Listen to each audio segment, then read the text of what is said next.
then notice verse 20. The young man said to him, all these things I have what? There's the word again. I have kept from my youth. What do I still lack? And we're going to come back to this story in our next subject, because we're going to notice that he really wasn't keeping the 10 Commandments.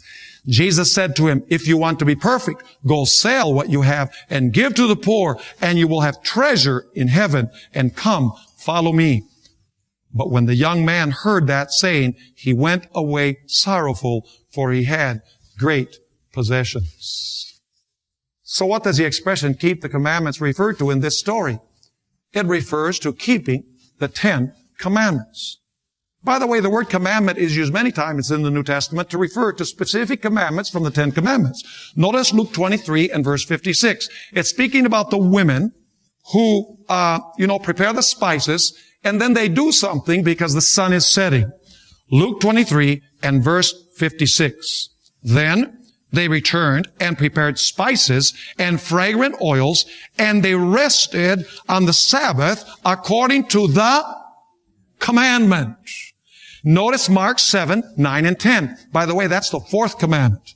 That's the commandment that says, remember the Sabbath day to keep it holy.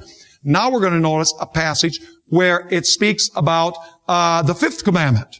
Mark 7, 9, and 10. He said to them, all too well, you reject the commandment of God. Interesting. Same expression. Keep the commandments of God. Here it says, you reject the commandment of God that you may keep. Notice, you reject the commandment of God that you may keep instead of the commandments what? Your tradition. Now, which commandment is he referring to? For Moses said, honor your father and your mother. Is that one of the 10 commandments? Most certainly. And he who curses father or mother, let him be put to death. So the commandment of God here, and the word keeping, refers to the 10 commandments. Notice Romans chapter 7, verses 7 through 12. Here's another commandment. This is the commandment that says, thou shalt not covet, number 10. It says in Romans 7, verse 7, what shall we say then? Is the law sin? Certainly not. On the contrary, I would not have known sin except through the law.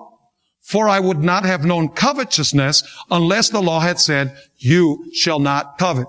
Is this law that Paul is speaking about, the 10 commandments? Of course, he's quoting, thou shalt not covet. Now notice verse 8. But sin, taking opportunity by what? By the commandment, produced in me all manner of evil desire, for apart from the law, sin was dead. I was alive once without the law, but when the commandment came, sin revived and I died. And the commandment, which was to bring life, I found to bring death. For sin, taken occasion by the commandment, deceived me, and by it killed me. Therefore the law is holy, and the commandment holy and just and good.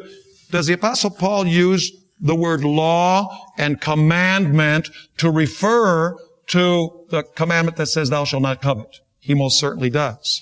Notice James chapter 2 and verses 10 through 12. You won't have this verse on your list. I added it afterwards. James 2 verses 10 and 11. Listen carefully to what it says.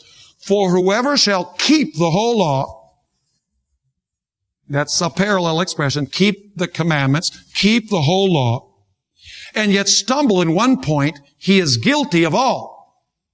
Now, what law is Paul talking about here when he says or James, when he says keep the whole law?